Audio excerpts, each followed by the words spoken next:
San Francisco and Long Valley supervolcano, the Caldera in California, Rattle at 4 magnitude earthquake, and aftershocks of 3 magnitude about a quarter of an hour apart at the junction of San Andreas Fault with the Hayward Fault in California, and also the San Joaquin Valley has been shaken because of this earthquake. And here we go, that's the 4 magnitude, and this is the past hour's earthquakes. 8:23 UTC and 8:39 UTC, about a quarter of an hour later.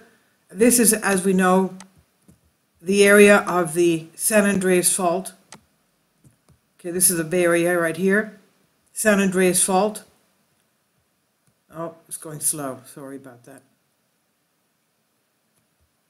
Okay, the Bay Area and San Andreas Fault, where it meets with the Hayward Fault right there. Pinnacles, California is the area right there. And if we go back to our topographic, we can see the fault lines much clearer right here. Okay, San Andreas Fault and Hayward Fault right here. That's where they meet at Pinnacles, California. And you can see that that whole area has been shaking. Okay. Napa Valley, Santa Rosa, Santa Clara, north of that. Now, unfortunately, USGS stops the frequency right there. And let's go back again. Right there. This is the Bay Area and the liquefaction. I don't know if they show liquefaction. They don't show it this time.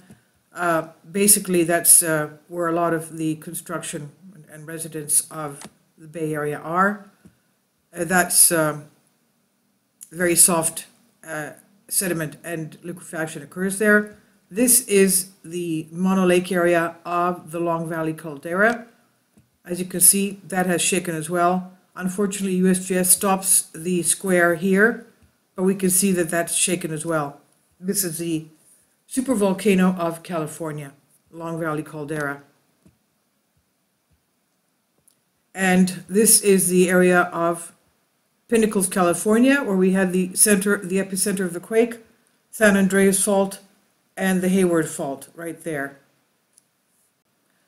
Okay, and this is the USGS map, San Francisco Bay Area earthquake probability, 62% predictability for an earthquake of magnitude of 7 or greater. And this is basically pretty old. It's from 2003 to 2012. And this intercepts 14% odds of quakes on the fault shown. Okay, so this is the Hayward Fault, as we can see there. And this is the San Andreas Fault there. Okay, Bay Area right here. And this is where they meet around Pinnacles, California. So all of you there, please be very aware and alert. Let's watch a video from USGS concerning the Hayward Fault and what the implications are. The Hayward Fault, one of the most urbanized and dangerous faults in the United States. Millions of people live, work, and travel near the fault each day. There's a large earthquake on the Hayward Fault about every 100 to 220 years. The last one was 150 years ago. It's coming, and when the Hayward Fault ruptures, the roads, the pipes, the wires, the things that connect everyone to people and places will go haywire. The USGS and its partners have created a comprehensive, detailed analysis based on the latest science.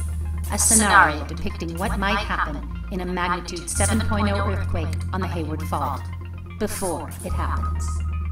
This gives us a chance to envision our vulnerabilities and a chance to prepare. This new scenario is set on April 18, 2018, the anniversary of the 1906 Great San Francisco earthquake and fire. The following scenario explores the possibility of a Hayward Fault earthquake. It is not a prediction, and a real earthquake on the Hayward Fault could occur at any time and may behave quite differently.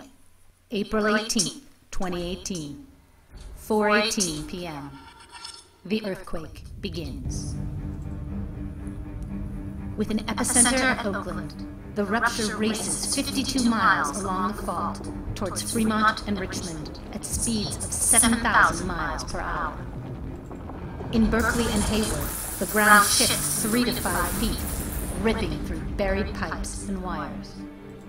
The USGS shake map shows areas of violent and extreme shaking, lasting up to 30 seconds or longer, causing very heavy damage. Away from the epicenter, a warning arrives up to 25 seconds before strong shaking begins. Impacts and destruction are magnified by a cascade of hazards. In the HAYWARD scenario, 800 people die and 18,000 more are injured. 2,500 people need to be rescued from collapsed buildings, while another 22,000 are trapped in elevators. In this scenario, 77,000 to 152,000 households could be displaced. Some East Bay residents lose water for 6 weeks and up to 6 months in the worst-hit areas. Lack of firefighting water could turn some of the more than 400 fires into conflagrations, burning the equivalent of 52,000 single-family homes. Who has power, water, gas, and communications? Every lifeline is disrupted to some extent. This could be the first major U.S. earthquake in the age of the Internet. What happens in a disconnected world? Dozens of significant aftershocks and fault afterslip will cause additional costly damage, requiring repeated inspections and repairs. Property damage and direct business losses exceed $82 billion, mostly due to shaking, but also to liquefaction and landslides. Fires could cause hundreds more fatalities and an additional $30 billion damage, and would extend the duration of disruption. Few things are ensured.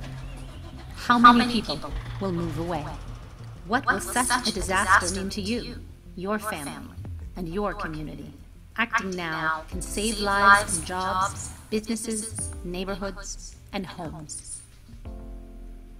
The Bay Area has invested over $50 billion since the 1989 Loma Prieta quake, strengthening potential points of failure, infrastructure, and buildings. But these efforts need to continue and expand through your engagement. Use the HAYWARD scenario. Doing so will reveal actions that will lessen business disruption and improve our ability to bounce back. More actions like these will reduce risk, and creation of the HAYWARD scenario offers you an opportunity to do your part. Partners are continuing to come together to share interdependencies, resources, and solutions. Use the science. Come together. Because together we can outsmart disaster.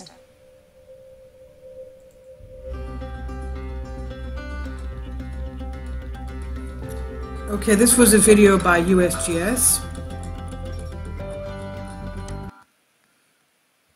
Please leave your comments. Thank you for your support. Kindly support my Patreon account.